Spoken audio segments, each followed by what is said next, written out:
waffe abadde mulungi era abadde mwesigwa nnyo bw'atuyinzizza n'atukuuma n'atulabisa omwaka guno ogwa 2023 mu ngeri enjawulo taata pulezidenti ate profesa n'abasumba obeera mutabani naye oluusi tukaluubirizibwa okuyita nti mutabani profesa kubanga ebintu Katonda yamanyi bw'abikola naye kkiriza mutabani wange kosooke nkwebazeeko webale kuyimba eddoboozi mbadde sirisuubira awamu ne maama mwebale kutendereza obulungi so nga ate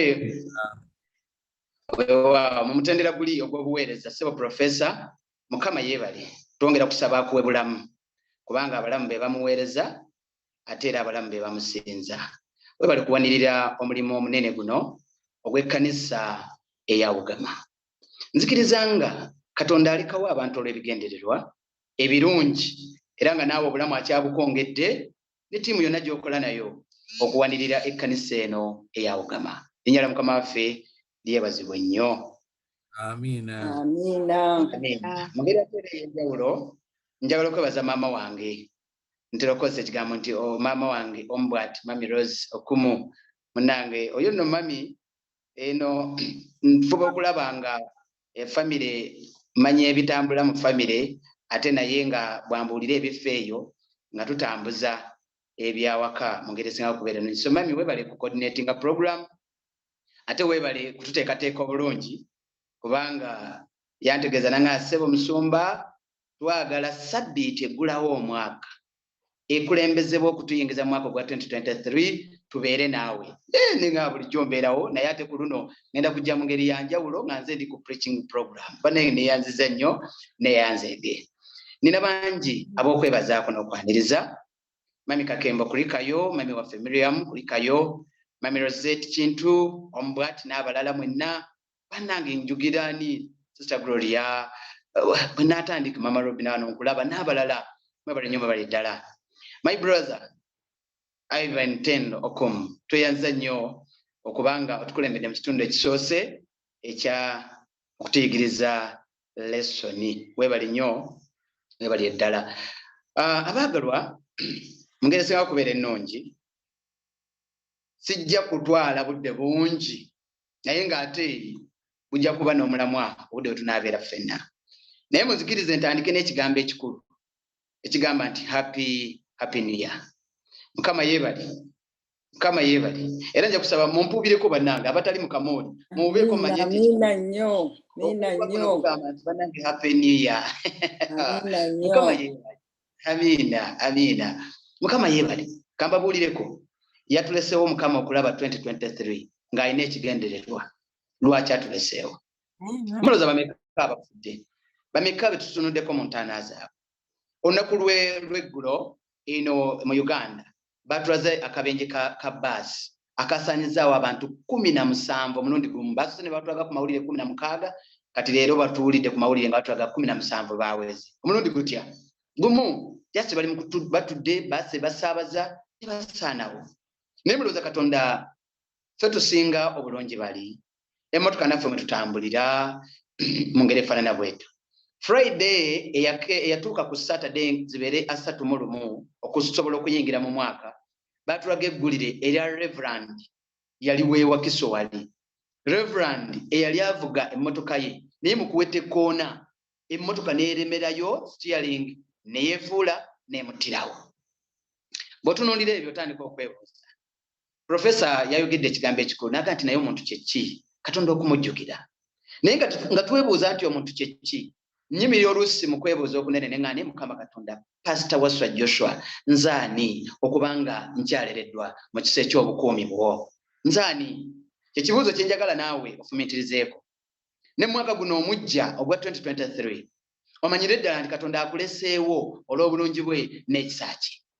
Katonda akwagadde kigambo okufa kubeera ku muguukiriro kumpi nnyo ne mu kulya mulimu accident ne mu tulo tuyayaanira okwebaka mubaamu accident osobola okwebaka n'otaddangu n'okulya emmere obuli osobola okulya nali mulabyeko yalya Kasikonda n'amutandikira mu kumira omumiro gwe yali amize Kasikonda n'amukoona bagenda okumutuusa ku Kampala Hospital yafiira ku gate amawulire ne gafuluma nti emmere yemuse naye ekirwadde kyamuzindukiriza mu kulya mmere. Obulamu bwaffe buli kiseera bubeera n'ekigambo kufa ng'ali kumpi nnyo. Accidents amamotoka getambuliramu, engeri zonna Katonda waffe oyo omulungi bannange atwagala. Kyetuba tugamba nti yeebazibwe nnyo nnyini Mukama Katonda oyo omulungi. Yeebale nnyo Katonda atukuumya. Mu ssabbiiti eno nalowoozezza ku ky'okuyiga kye tuba twogerako n'ekituuma omutwe okugamba nti omutwe oyo okusinga abasinga mwagulabyeko nga tutunuulizibwa okulabika nga twekakasa ddala nti essuubi lyaffe mu Katonda lye lituwanguza. Emikono gyaffe gigwana obutaddirizibwa. Essuubi ly'okujulira Katonda. Mami Rose coordinator waffe atugambye bulungi nti oluvannyuma lw'obubaka tujja kufunayo abantu 2-3 tujulire Mukama. Lwaki tujulira? Kubanga ebikulu alina byakoze. Njagala twejjukanyeeyo obulamu bwaffe bwe butambula ne Katonda. Bisuubizo ki ebigwana okutabaganyizibwa ku bulamu bwaffe? Katusabe. Katonda omulungi yogera naffe mu kigambo kyo. Tulungamye ayi Katonda kitaffe. Yogera eri obulamu bwaffe n'eby'ekibiina kyonna. Ssabbiiti eno esookedde ddala mu mwaka guno gwa 2023. Taata omwagalwa mukisa munene gw'otuwadde. Naye bikula kumanya kwaffe n'okutegeera kwaffe. Oyogere gye tuli. Tuwa amayengo amalungi. Tuwa obudde obulungi. Tuwa okusinza mu kkanisa eno. Tutuuke mu kuwumbawumba nga tugaa nti Mukama tuwulidde eddoboozi lyo nga lyogera eri emitima gyaffe. Tusabye n'okwebaza nga tuyita mu Kristo Yesu Mukama waffe. Amiina. Amiina. Amiina. Yamu nange mu kitabo eky'ebyomumirembe. Kitabo eky'ebyomumirembe essula ya 15. Twetaaga okutunuulizibwa obulamu obunoonya Katonda. Neebaza Katonda olw'omukisa gwawe ekkanisa eno eyawugama. Mu kunoonya Katonda n'okumwagala. N'owulira nti kati tuli mu kusaba na kusiiba. Kati tuli mu wiiki ya nika. Kati tuli mu wiiki ya byabulamu. Kati tutunuuliza obulamu bwaffe mu kunoonya Katonda. Obulamu obwo tetugwana kubuddiriza abaagala. Kubanga ensi n'ebyayo bigenda bikaddiwa. Bassebo ne bannyabo, ensi negenda ekaddiwa. Naye ng'okukaddiwa kwayo tekuleka na bulamu bwaffe nabwo bugenderamu. Waliwo abaakulembezebwa okwerabira Mukama Katonda. Ne walabika entiisa ey'abo abaakaayanira ebisuubizo bya Katonda. Byensaba nga tuggulawo ssabbiiti eno etandika omwaka naffe tuyaayaanire ebisuubizo bya Katonda. Kalobanga waliwo ebitusobyeko mu mwaka gwe tuyiseemu 2022. Mukama buluna atusaasire. Obanga mbadde omu ku abo abagabanyiza obulamu bwange mu kutuuka ekikeerezi mu kusinza, Mukama nnyambe nziremu amaanyi bujja mbeere omu ku abo abawaayo obudde obw'okusinza Katonda. Obanga mbadde omu ku abo abasobola okuba ng'okuddiza Katonda ebitundu bya 10 n'ebirabo nga bubadde bunafu nnyo gye ndi, Mukama alyoka ampa amaanyi sobole okuddiza Katonda ku ebyo byampa, kubanga obukulu buwe n'ekitiibwa n'amaanyi n'obugagga bwonna buva gy'ali. Nyinza ntya okutuuka ku mutendera ogwo nga nnyingiddemu obulamu obw'okuzzibwa obujja n'emikono gyaffe obutaddirizibwa mu kwagala Katonda. Bw'omanga osomye olunya olusooka mu kitabo ky'ebyomumirembe ekyokubiri essula 15. Olunya olusooka agamba nti omwoyo gwa Katonda ne gujja ku Azaliya mutabani wa Obedi. Awo waliwo ekigambo ekikulu. Omwoyo gwa Katonda ne gujja ku Azaliya mutabani wa Obedi. Pointi ekulu gy'oba onootinga bw'oba owandiika nti Katonda agemula omwoyo gwe ku bantu ab'enjawulo. Era bw'aba agemula omwoyo gwe ku bantu ab'enjawulo agubawa olw'ekigendererwa. Lwaki Katonda agemula omwoyo gwe ku Azaliya ayitibwa mutabani wa Obedi? Lwaki amugemulako omwoyo gwe? Waaliwo cause. Waaliwo Katonda omulimu gw'ayagala okukola eri abantu be ng'abatumiddwa abaana ba Isirayiri. Abaana ba Isirayiri bano nga batambudde ebbanga eggwanvu batabaganyizibwa mu kika ekyawuliddwa okuba nga ekya Yuda awamu n'ekya Benyamini. Ekika kino ekya Yuda n'ekya Benyamini balangirira obulamu bwabwe okuva ku Mukama Katonda okukola bye basanyusa era bye baagala. Nga kyamutawaana. Members, Abakristaayo abali mu kusinza kwa leero, bw'ova ku Mukama omulabe Sitaani waatudde n'embuto azikuba n'okujaguza n'ajaguza kubanga omaze okuva ku Mukama. Ekika kya Yuda bwe kyava ku Mukama n'ekika kya Benyamini ne kyawukanyizibwa ku Mukama ne basuulibwa wala ku Mukama ne baleka obulungi bwa Katonda. Bayibuli egamba nti ne Mukama Katonda n'abavaako. Agamba atya nti Azaliya n'alyoka agolokoka mutabani wa Obedi n'alyoka alangirira ati n'agenda okusisinkana Asa n'agamba nti mumpulirize mmwe Asa ne Yuda yonna ne Benyamini, Mukama ali nammwe bwe munaabanga naye. Okulabula kuzze eri Yuda ne Benyamini ng'ekika. Mukama ali wamu nammwe bwe munaabeeranga naye. Wateekwa okubeerawo ettaffaali ly'obulamu bw'ogatta mu kunoonya Katonda. Katonda abeere owuwo. Nga Katonda bw'obeeranga Daddy Professor Semakula ne Mami. Nga Katonda wa Mami amuwuliranga wuwe. Then ne Professor ng'ayaayaana Katonda wange. Kati ennyumba erimu taata ne maama buli muntu ng'akaayaana Katonda wange. Ye Katonda lw'atuula mu nnyumba ey'omwami n'omukyala ne mulaba emirembe. Bwe tubeera mu kkanisa ng'eno eya Ugama nga buli musinza awulira ayaayaana Katonda wuwe. Mami Rose bw'atuula ebisuubizo bye biyaayaana Katonda wange. Mami Robin agamba wange. Leero buli muntu Mama Bukirwa ayaayaana wange. Mama Jennifer ayaayaana wange. Buli muntu gy'akoma okuyaayaana ng'akakasanga Katonda wuwe. Ekkanisa ebanamu. Teba na ntalo. Teba na miteeru. Amaaso gayo gaba ku Mukama. Kubanga lwaki buli muntu omutima gwe guguliddwa Katonda okuba owuwe. Ekika kya Yuda n'ekya Benyamini byafulumya Katonda mu mitima gyabwe. Kino ekika kya Yuda awamu n'ekya Benyamini kyasendasenda okujja Katonda okumpi eri obulamu bwabwe. Musajja Azaliya kyeyava asituka n'adduka mutabani wa Obed n'asinkana Asa n'amugamba nti wuliriza mumpulirize eri mmwe ekika kya Yuda n'ekya Benyamini, Mukama ali nammwe bwe munaabanga naye. Kitegeeza mu ntabiro z'omu bwaffe bwe twaniriza Katonda atuulamu. Omwaka guno gwa 2023 buli musajja n'omukazi ayanirize Katonda atuule okumpi naye. Mu mwaka guno gwa 2023 mu kanisa ne ya Ugama ebisuubizo byaffe n'okukaayana n'okuyaayaanira tukaayanira ebisuubizo bya Katonda nga tugamba Mukama atuula mu kanisa eno obutagivaamu. Mukama atuuleko mu bulamu bwaffe mu famire mwe tusibuka. Akulembezebwa okutuulako mu bulamu bwange nga Joshua nga simuganya kufuluma. Ebyo ebisuubizo Yuda ne Benyamini bye baali basudde. N'agamba nti mumpulire, olwo Asa akangudde ku ddoboozi. Awamu ne Azaliya bakangudde eddoboozi. Azaliya ategeeza Asa nti wuliriza kino, Mukama ali wamu nammwe bwe munaabeeranga naye. Era wuliriza, era bwe munaamunoonyanga munaamulabanga. Aleluya. Bwe munaamunoonyanga munaamulabanga. Mu bizinesi zammwe bwe munaamutegeezanga anaazituulangamu mu mwaka guno. Bwe munaamusabanga atuuleko mu baana bammwe anaabatuulangamu. Bwe munaamukoolanga mu ndwadde eziruma anaabeerawo ku ndwadde ezo. Bwe munaamunoonyanga mu miteero egy'obulamu anaabayanukulanga, kubanga muyaayaanidde okubeerawo kwa Katonda.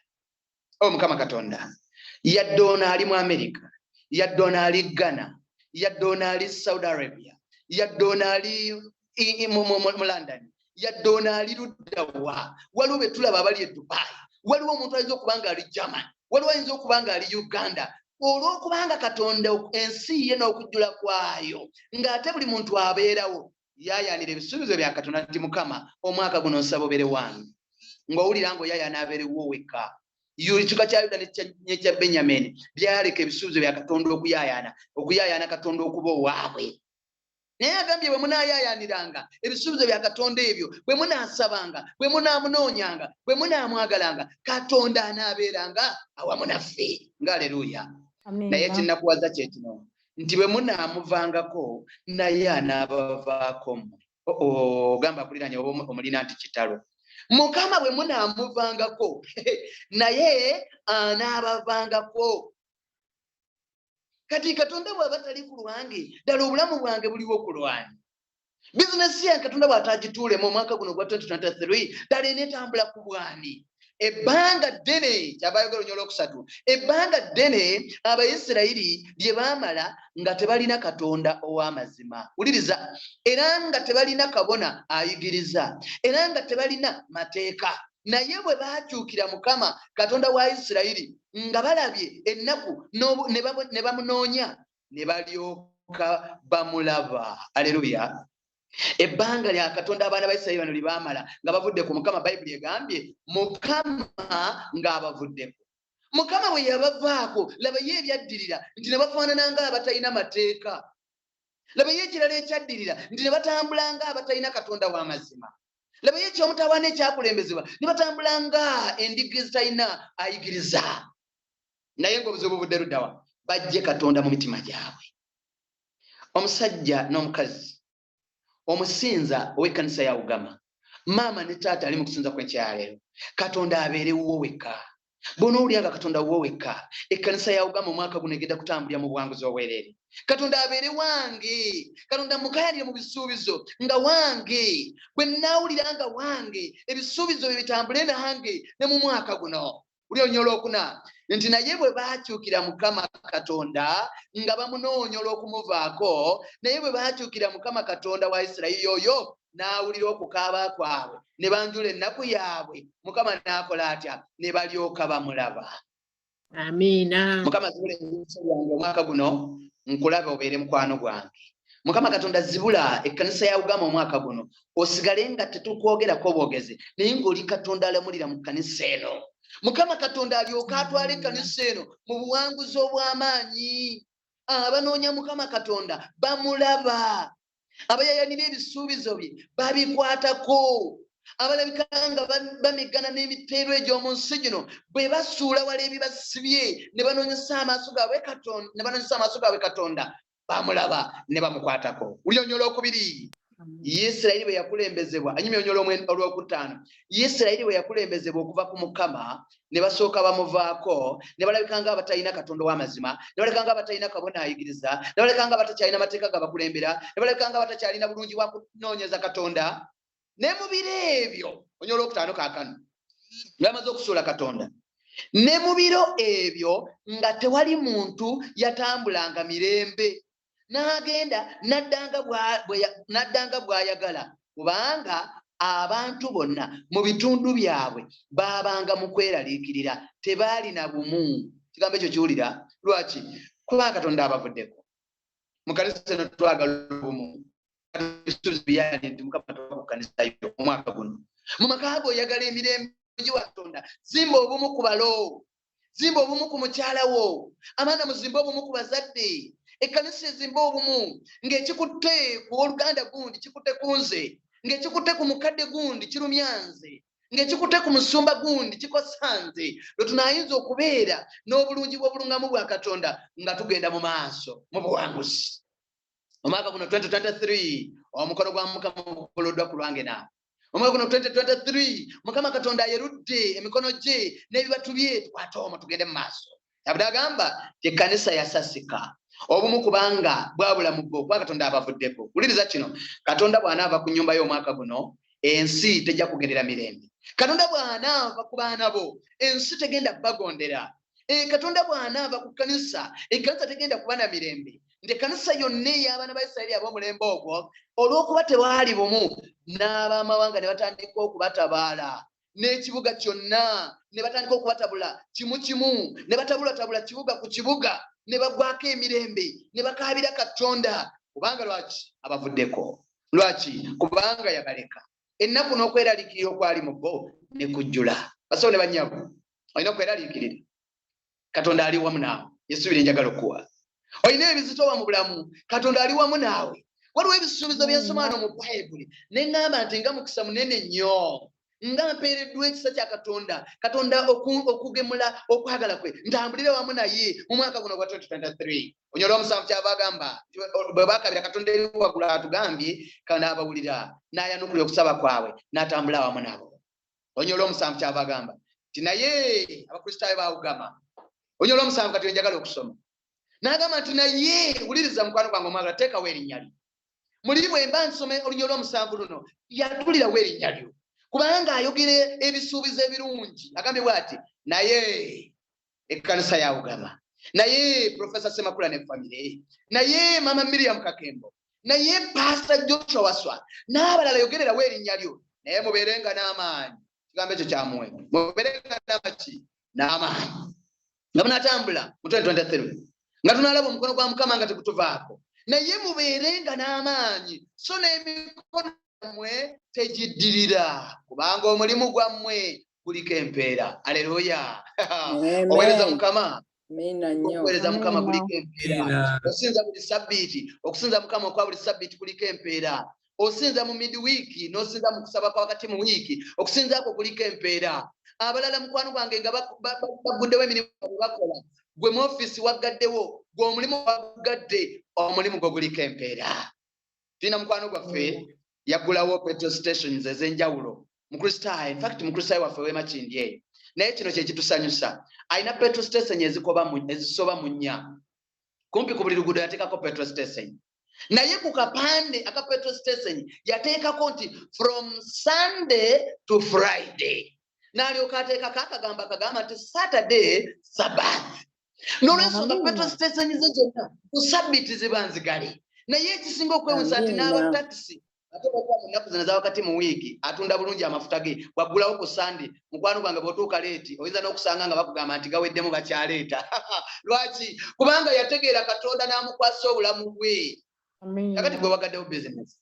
ofumitiza kubanga oli muloosi abalala bali mu ofiisi zaabwe bakola gutudde mu kusinza ofumitiza nga oli muloosi mukono gwange njagala twebuzeeyo ekibuuzo gwe bw'obanga waliwo ensimbi ezandiyingidde ku lulwo nga teziyingidde mu ssaawa eno ofumitiza kulowooza nga oli muloosi kankusome olunyo olw'omusanvu oluwulire agambye bw'olowoozanga nga oli muloosi bw'owuliranga emirembe gikuggwako kubanga emirimu gyo gyanditambudde ng'ate oli mu kusinza nti ate kwa midweek nti ate kwa camp meeting nti ate kwa ku sabbiiti nti ate kwa week of prayer weddangamu bino naye mubeerenga n'amaanyi abakristaayo so n'emikono gyammwe gyonna n'emikono gyammwe tegiddiriranga kubanga omulimu gwammwe guliko empeera nindira lwe nituuka mu maaso ga Mukama Katonda ampa empeera oba okumusanga n'okumunoonya entakera Wulira 8 awo Asa bwe yawulira ebigambo ebyo okuluza Benyamini ng'ekika ne Yuda ng'ekika Asa bwe yawulira ng'omukulembeze Asa bwe yawulira ng'afunye obubaka awo Asa bwe yawulira ebigambo ebyo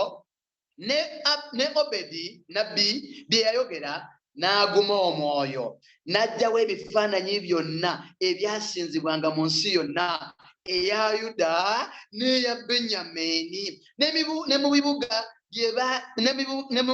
bye bye yali awambye mu nsi ey'ensozi eya Efulayimu era ne ffeeza era nazza obuggya ekyoto kye kya Mukama ekyali mu luggya olw'ennyumba ya Mukama ekika kya Benyamini ekyali kivudde ku Mukama n'ekika kya Yuda ekyali kivudde ku Mukama nga bataddewo obulamu bwabwe be banoonyeza bye baagala okulabula bwe kwajja nti mudde eri Mukama Katonda n'obujulirwa bwa Katonda n'okunoonyesa amaaso gammwe Katonda n'okwagala Mukama Katonda Bayibuli egambye ne bajjawo eby'emizizo byonna ne bateekawo Katonda ne bajjawo eby'emizizo byonna ne bateekawo Katonda mu mutima gwo kiki ky'owulira kyeyagala okugjawo 2023 guyinza okuba muze gujjeewo oteekawo Katonda guyinza okuba nga bunafu bwa mubiri nga bwe bukukulembera mu mukwano gwange omwagalwa ng'ekkanisa ekulaba bulala ekulaba ng'omusinzi omulungi ekkanisa ekulaba ng'omuweereza omulungi ekkanisa ekulaba ng'agwana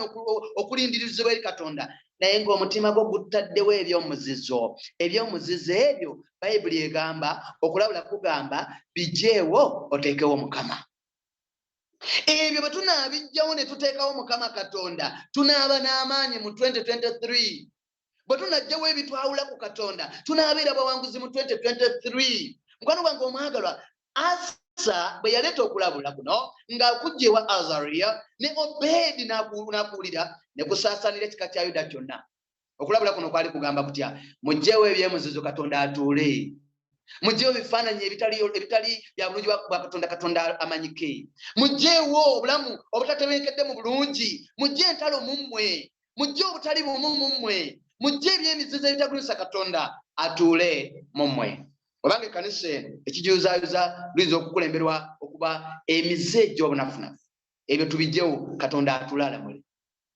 entalo eziri mu ffe ziyinza obutazimba mulimu obumu obutali mu ffe buyinza obutatwala mulimu obunafu obuli ow'oluganda n'ow'oluganda buyinza obutatwala mulimu ekyo kyali mu kika kya Yuda ne mu kika ekya Benyamini naye amawulire amalungi nkuwa beekuba mu kifuba ne babijjawo Katonda aleluya beekuba mu kifuba ne babijjawo Katonda n'akola atya Katonda n'atuula era bwe babijjaawo olunyiriri olw'omunaana agambye atya olw'omunaana awo Asa bwe yawulira ebigambo ebyo ebya Obedi olabadde maze obisoma ne babijjawo byonna eby'omuzizo Yuda ne Benyamini n'ebibuga byonna bye baali bataddewo eby'ebifaananyi.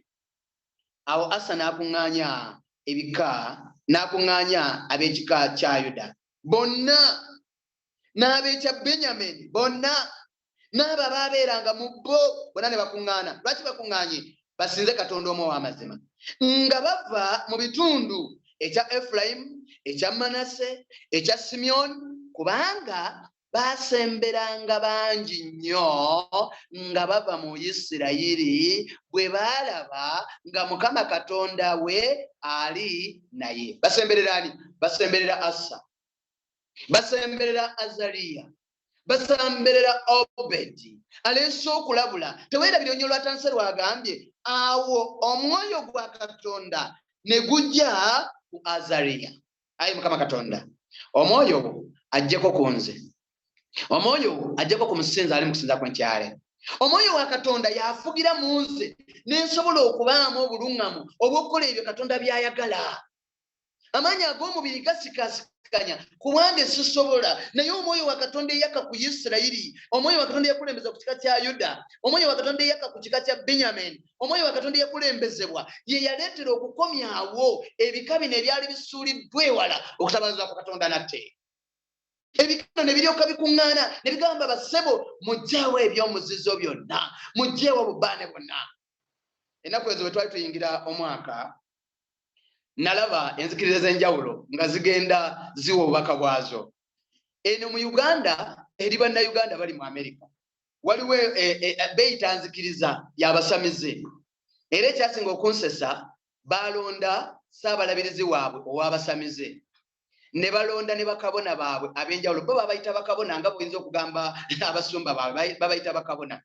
Ne balonda kabona w'e Bunyolo, kabona w'e Busoga, kabona w'e Kasese, kabona w'e Lira, kabona wa Central. Kakati ebintu ebyo byansesanya nenga naye Katonda wange tunuulira ekkanisa eno oba neegenda wa mu nkola zaayo.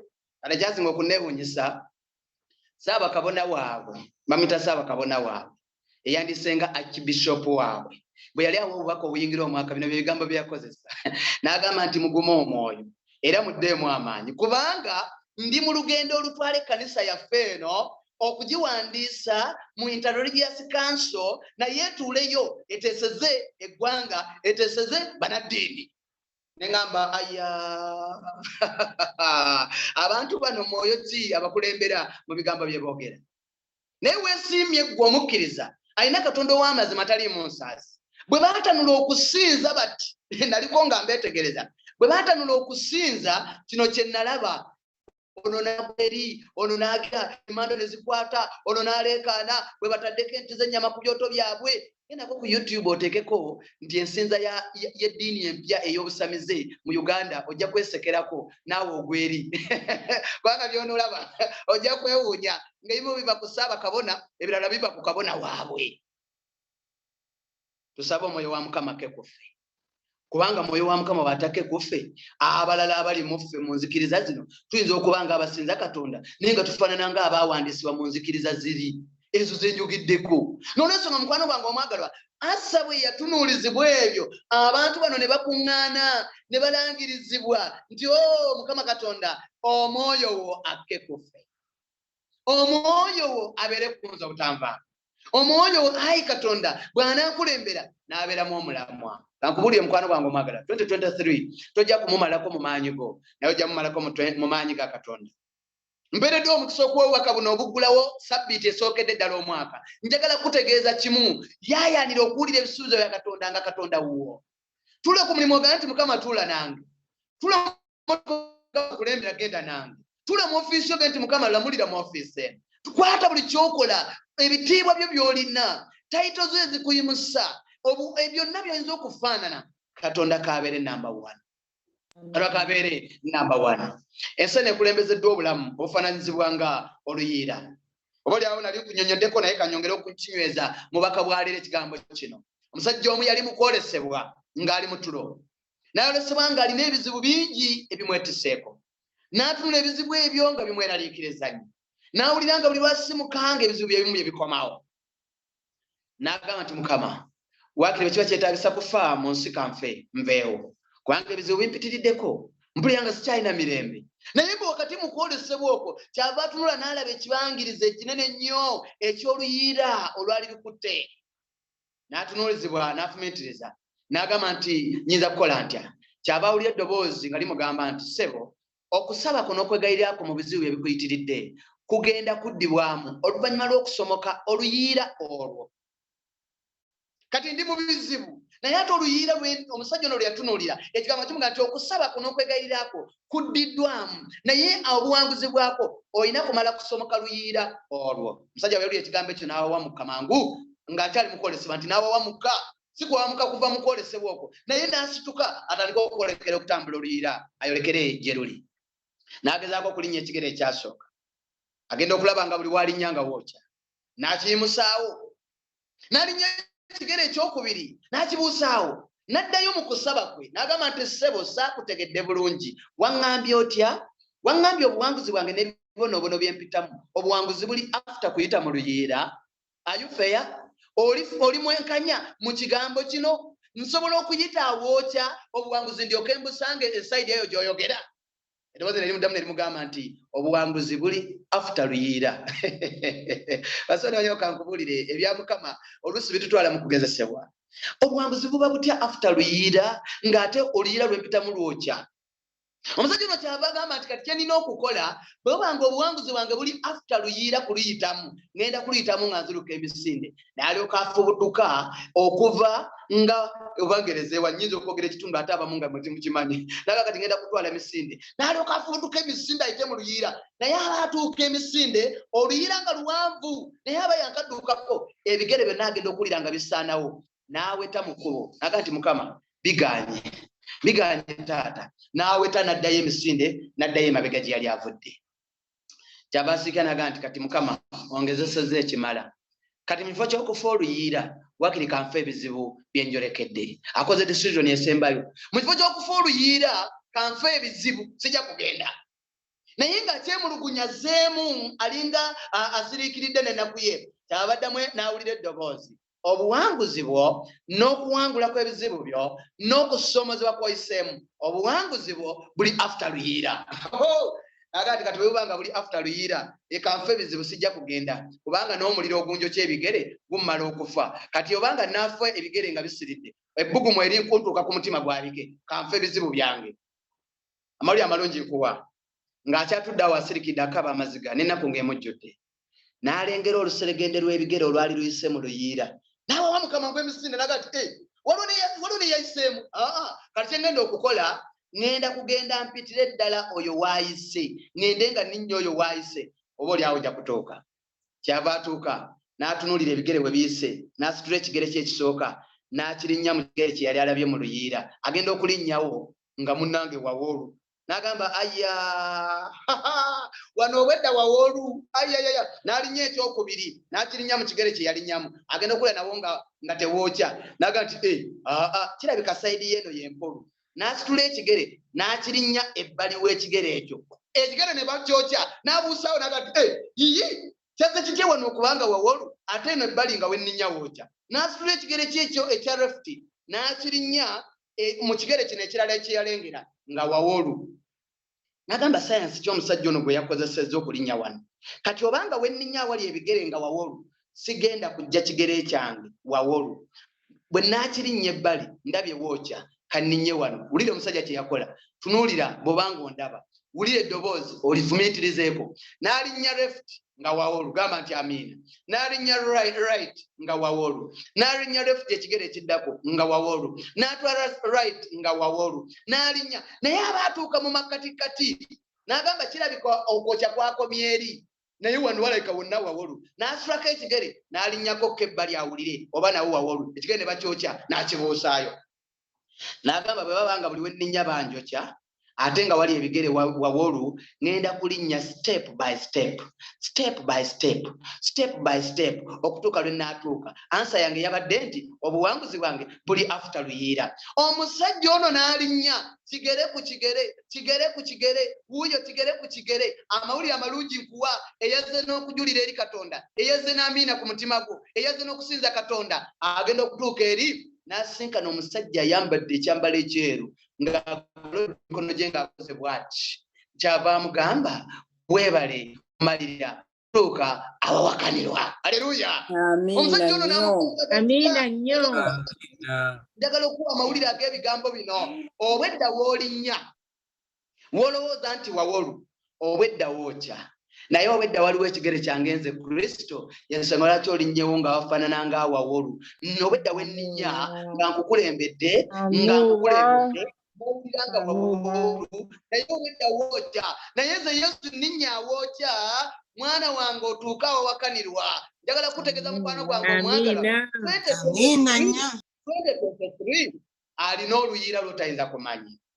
Kati byolabyeko by'osobodde okutegeera. Omanye ebiri mu February, Mukama sibimanyi. Kale omanye ebinaaba mu March, sibiyinze Mukama. Ate ebinaaba mu June, ebyo sibitegeerako ddala. Mukama n'ayinza okutuuka mu September, ate nabyo sibimanyidde ddala. Naye wuliriza, oba mbimanyi oba sinnabituukako oba sibitegeera, ngamba ebirungi ebiri mu 2023 n'ebisomozo ebiri mu 2023. Ekikulu kye kino nga ntandika sabbiiti eggulawo omwaka, footsteps eza Kristo Yesu mwe naayita nja kuwangula. Linnya awali ekigere ekya Yesu. Mukwano gwange omwagalwa, linnya awali ekigere kya Yesu waliwo obuwolu obuli mu Luyiira. Tambulira mu bigere bya Yesu okutuuka emitala. Bw'onootuuka emitala waliwo ekifuba kya Kristo Yesu, waliwo emikono egijuluziddwa egijja okugamba nti back, you are most welcome. Weebale kuwangula, weebale kumalirira, kubanga amaaso go togajje ku Mukama. Yuda bwe yakulembezebwa okuva ku Mukama ne Mukama n'agivaako. Benyamini bwe yakulembezebwa okuva ku Mukama ng'ekika ne Mukama n'akivaako. Naye tulina Katonda atunoonya. Katonda bwe yanoonya abantu bano ng'amaliriza nga mpumbawumba, Mukama ne bamulaba. Olunyiriri wano olwokutaano lwansanyusizza nnyo. Nkatandike ku nnyo olwokuna lwansanyusizza nti naye bwe baakyukira Mukama Katonda wa Isirayiri oyo nga balabye ennaku ne bamunoonya, ne bamulyoka bamulaba. Joshua omwaka 2023 nyamba nkulabe. Mukama yamba ali mu kusinza okw'ekkanisa ey'enkyaleero ku kkanisa ne yawugama. Tulabe ekisa kyo n'ekitiibwa kyo, ayi Katonda. Kyokka tuyinza okubeera abawanguzi si ku bwaffe naye mu maanyi ga Katonda. Endwadde ziruma olwo Luyiira, linnya awali ebigere bya Yesu. Amabanja musumba ganneetiseeko maze 2022 ne mu 2023 simanyi bye naddirira, linnya awali ebigere bya Yesu. Obutabanguko Mukama buli mu bulamu bwange n'ekika kyange, njawuliddwa, nsuuliddwa, nze sikyalina mirembe, linnya awali ebigere bya Yesu. Nga maliriza, nina ennamba z'essimu ze ntera okugaba kubuulira kuno kwa Prime Radio mu program ya Sooka Noonya buli kumakya. Nabubaka ntera obbo bawaako ku kkanisa ya Ugama, mwe bali ababugoberera. Naye omukyala omu yajjayo ennamba yange nga mukyala wanzikiriza etali ya Adventist mulokole. Omukyala ono yatwalibwa, yaleetebwa ekika ky'obukankalano ne babeera mu kudobonkana, batuga, batufera, bati tulina dayimoni, tulina bajjajjaffe, tulina emisamba gitugwira, tulaba giti. Bannange bobange Setaani, weebaze Mukama Katonda. Abantu bali mu bika beeraguza. Ffe twagenze ewajjajja gundi n'atugamba gwosobola okuyimirira emmanga z'ekika kyaffe n'olwensonga totuvaamu, jangu mu kika kyaffe. Omukyalo ono bwe yagira n'agenda. Bwe yatuuka mu famire eno nga bamaze okutuula mu famire, wuliriza omwana omuwala omukyava abagamba ebigambo bino nti bannange tugendeko eri enzikiriza bweti yagenda otutaasa. Bagenda mu nzikiriza y'abalokole. Naye bino bye basangayo ewa pasito oyo gye bagenda. Pasito yabagamba ebigambo bino ne ka audio nkalina omuwala ke yali kodinga pastor. Era nayongedde okwetegereza nti buli lw'oba okansolinga mu office okansolinga bakulikodinga abantu, kubanga nakizuulidde ku ono omuwala engeri gye yali kodinga mu pastor we, pastor gye yagenda. Pastor abagamba ebigambo bino, bagamba ebigambo bino n'abagamba bwe mbatunuulidde gwe oliko emmandwa ey'omwoyo omubi, gwe oliko emmandwa ey'obutaagalibwa, gwe oliko emmandwa etabulatabula ekika kyewammwe. Kaakati nga kyagezaako okulaga buli muntu yagenda amulaga emmandwa, naye ono eyajja gyendi yamulangirirako nti oliko emmandwa etabula ekika kyewammwe. Kaakati ab'ekika bano bonna abafamire ne bamukyusiza amaaso ne balabanga ye buzibu mu famire yaabwe, ne bavunnama wansi we ne batandika omwegayirira kati pastor tunaakola tutya ekika kyaffe okuba n'emirembe n'okutereera. Kyava bagamba ekigambo kiri kimu, ono aliko emmandwa etabulatabula ekika kyammwe agwana okugenda ku kyoto. Ekyoto ekyo tukikuma mu kanisa wakati nga ffenna tutudde nga abasumba nefuna ne basumba bannange. Bwe tukuma ekyoto ekyo ne tuba tumukolako emikolo. Kambabuulire, simanyi bwe nnyinza kuwaka audio n'okawulira emikolo egyakolebwa ku mwana omuwala mu kanisa nga bakumyemu ekyoto. Namubuuza nti bakumira ddala ekyoto eky'omuliro n'okirabako nti muliro gwennyini. Ne bakuma ekyoto n'otandika okugamba ebigambo bino nti omwoyo akka ku ggwe akuggyako emmandwa ez'ekika kyewammwe, omwoyo akwambululwako byonna ebikusibye, omwoyo akke ku ggwe akyusse obulamu bwo. Naye omukyalo ono agenda okuvaawo mu kusinza, kyava awulira nga mu butuufu ebikoleddwa ng'alinga abadde mu ssabo. Bwe nagaba ennamba ku ssimu ku makya aga Sande n'akuba essimu, kyava mbuuza n'aŋŋamba nti musumba, njagala kubuuzaayo ekigambo kino, omwoyo akkira ku byoto? Ne mugamba ebyoto bifaanana bitya? Nga sinnategeera ky'ogamba, nga sinaba kumanya nti si mu Adventist. Kyava nnyonnyola byonna bye yannyonnyola mu bufunze ne mu appointment n'ajja, naye bwe yabadde annyonnyola byonna n'awumbawumba n'agamba nti sikyazzeeyo ku kyoto, ŋŋenda kubeera nga mbeera mu kusirika, oba nze ndiko emizimu gy'ekika kyewaffe kagimbeereko, siddayo ku kyoto ekyo. Omukyalo ono bwe yavaayo bwe yaddayo ewaka, pastor we n'amukubira ebigambo bino n'amukubira. Pastor oyo yamutwala ku kyoto kyava amukubira essimu. Kyenjagala okutegeeza, njagala okitegeere nga mpumbawumba ebigambo bye njogera. Bw'amukubira essimu yamugamba ebigambo bino, n'amuyita erinnya lye, n'amugamba nti omwoyo yambigulidde nga wataataaganyizza omwoyo w'ekyoto, wagenzeeko mu b'enzikiriza endala ezitali za nzikiriza ey'ekyoto, era omwoyo aŋŋamba wamunyizizza nnyo, era bw'otaaweerwe ogenda kufa obutasukka nnaku 30. Naye ky'oba okola dduka misinde okomewo eri ekyoto, ate bw'obala okudda ku kyoto toddayo omusumba gye wagenze okumugamba ebyo byenkugambye bw'ona obyogera n'obigamba ennaku 3 togenda gamalako. Naye amawulire amalungi nkuwa, omukyalo nteyagumiikiriza nnaku 30 zaakufa kwerize baamuwadde, yadde baamuwoniza obutakuba ssimu n'akuba n'abindoopera. Nange ne mugamba amawulire amalungi nkuwa, tokyafiiridde mu nnaku 3, naye obujja kweyongerayo emyaka mingi.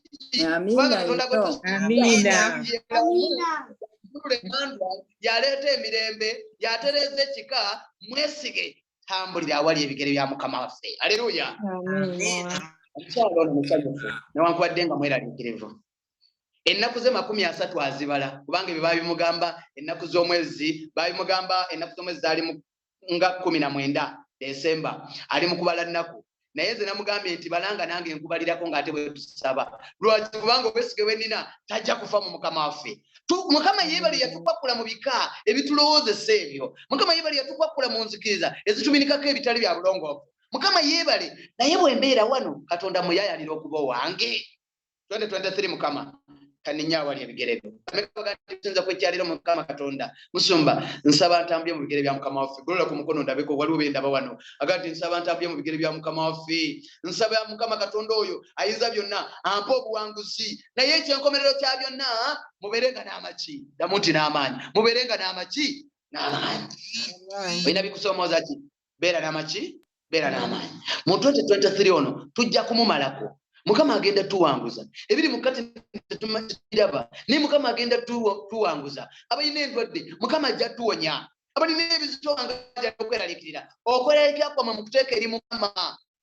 babaddewo wano olwokusatu nti ebbanga ddene Abayisirayiri baamala nga tebalina Katonda ow'amazima era nga tebalina kabona ayigiriza era nga tebalina mateeka nga balinga abatalina mateeka naye bwe baakyukira Mukama Katonda wa Isirayiri nga balabye ennaku ne bamunoonya era ne balyoka bamulaba era ne mu biro ebyo nga tewali muntu yatambulanga mirembe naye badde ne Mukama ne batambulira mirembe ku Yesu Kristo Mukama waffe. Mukama atambuze emirembe mu 2023. Mukama atuwa okulaba omukisa n'ekisa ku byo tukolera. Mukama atuwanirira atuwambatire tubeere bawanguzi emirembe n'emirembe. Katusabe gola omukono gwo nawo. Gola omukono gwo tusabe tweyanjule eri Mukama Katonda. Gola omukono gwo tusabe. Katonda ayinza byonna. Katonda omulungi. Katonda atwagala. Ekika kya Yuda, ekika kya Benyamini bwe baakuvaako n'oleeta okulabula eri Azariya mutabani wa Obed. Amawulire n'agabikula eri Asa. Namugamba nti Asa labayo ekituuse ku Yuda ne Benyamini. Balese Mukama Katonda. Bavudde ku bulungi oba bulungamu obw'okwagala Katonda. Balese amateeka ga Katonda. Ensi yabagonga bwe yeetaaga. Naye muwulirize eddoboozi lya Katonda. Mudde eri obulungi bwa Katonda. Mumukaabirire nga bulijjo. Kubanga ekirese obutabanguko wakati wammwe gamba ng'entalo, gamba ng'obutali bumu, gamba ng'obutaba na bulungi kubanga mulese Mukama. Bwe beekuba mu kifuba ne bakyukira obulungi bw'erinnya ayi Katonda tulabye nga baabeera bawanguzi emirembe n'emirembe. Omwaka gwa 2022 tulina bye tulabye. Naye webalolwa sabbiiti eno gy'otuwadde empya esookedde ddala mu mwaka guno gwa 2023. Ayi Katonda kitaffe omwagalwa tusaba tulinnya wali ebigere byo. Awali ebigere byo newankwadde nga wookya bw'oba olinyeewo wafuuka awawoolu. Awali ebigere byo newankwadde nga wabula bw'otulinnyawo ne tunaatuuka emitala. Awali obuwanguzi obw'okuyita mu mpiira ezitali zimu ayitaffe omwagalwa ogolodde ekifuba kyo okutwaniriza. Waliwo alina oluyira nga lwandwadde. Ndwadde nga zimazeeko emirembe. Sukaali aluma, pressure aluma, emisuwa giruma, osukaali, endwadde zonna, lubyamira aluma, omusujja guluma. Waliwo abalina ebirwadde nga byakulongoosebwa. Obanga kitaffe omwagalwa banyigiriziddwa omwaka gwa 2022, omwaka guno gwa 2023, ayi Katonda tukusaba balinnya awali ebigere byo. Batuuke awali obuwanguzi emitala weeri obaggyeko ebibamba by'endwadde. Waliwo abanyigirizibwa kitaffe omwagalwa lwa mirimu badobonkana wano na wano badooba tebagiraba. Emirimu bakola naye tegiraba mugisa. Waliwo abagina tegiraba mugisa. Waliwo abaginoonya tebagiraba. Waliwo abakola ennyo nga beewaddeyo naye tebasasulwa. Kitaffe omwagalwa mu 2023 oyanjuluze ekifuba kyo ayi Katonda tutuuke emitala weeri nga tulinnya awali ebigere byo tunaabira wanguza emirembe n'emirembe. Waliwo balina obutabanguko kitaffe omwagalwa nga bya dayimoni embi. Aloota agaloota agabi, bwe yeebaka aloota bafu, bwe yeebaka aloota ameggana, aloota bisotta, aloota kunyigirizibwa. Ayi kitaffe omwagalwa kyetuva tusaba otaggulula obulamu bwaffe ng'abakutya mu mitendera gy'omulabe Sitaani abantu bafune emirembe nga tulinnya awali ebigere byo tutuuke emitala. Taata omwagalwa w'ekisa ekingi obanga waliwo abanakuwaziddwa emitima gyabwe bafiiriddwa abaagalwa baabwe mu 2022 banyiikadde nnyo emitima gyabwe bafumitiza ku bantu abavudde ku maaso. Abamu bazadde baabwe nga maama, abalala bazadde baabwe nga taata, abalala bazadde baabwe nga baganda baabwe nga abooluganda, abalala mikwano gyabwe ku mirimu, abalala bakozi bannaabwe, abalala bamufamire nga bankizo naye babavudde ku maaso. Ayi kitaffe omwagalwa nsabira ekibiina ky'abadoona abazaana bo onyiga emitima gyabwe mu kunyolwa n'okunyiikanyizibwa balinnya awali ebigere byo batuuke emitala mu ssuubi eddamu nti Katonda waffe amanyi ebyaffe. Obanga olwekitaffe omwagalwa abaddiriziddwa mu kukkiriza olw'emitendo n'emitaawaana ekitomera obulamu bwaffe mu nsi muno nsaba omusaba wa kitaffe n'omwana mutukuvu gusinkanize okubadoona abazaana bo babeere bawanguzi nga tulinnya awali ebigere byo. Kwabeerewo omusajja omukazi ali mu kusinza okw'ekyaleero ng'awulira nga Katonda wuwe. Omwaka guno gwa 2023 kanfuye nga Katonda wange, mukyala wange awulire nga Katonda wuwe, abaana baffe bawulire nga Katonda waabwe kisa kinnakimu. Bwe tunaakola ekyo amaka gaffe gabeere mu Katonda. Ekkanisa ne yawugama buli muntu kawulire nga Katonda oli weka. Ayayanyize ebisuubizo bye ng'alaba nga Katonda oli we. Akogereko ng'oli mukwano gwe. Ayogere naawe mu kusaba. Asome ekigambo kyo Bayibuli naawe oyogere gy'ali. Oluŋŋamize amakubo gaffe ayi kitaffe omwagalwa tulabe okuwangula n'obulamu obulungi.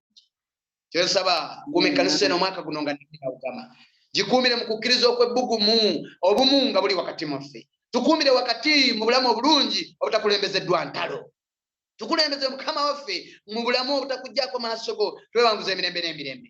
Embasaba omukisa gwa Katonda Kitaffe n'Omwana n'Omutukuvu gukuuma obulamu bwaffe ne musinza kwa leero. Tusibule n'emirembe gyo ffenna nga tugamba nti haleluya. Ffenna nga tujja nti ayi Katonda okwagalako lero tusinze nnyo n'okubuuza n'okutendereza nga tuyita mu linnya eddungi erya Yesu Kristo Mukama waffe. Amiina. Amiina. Amen. Amiina nnyo.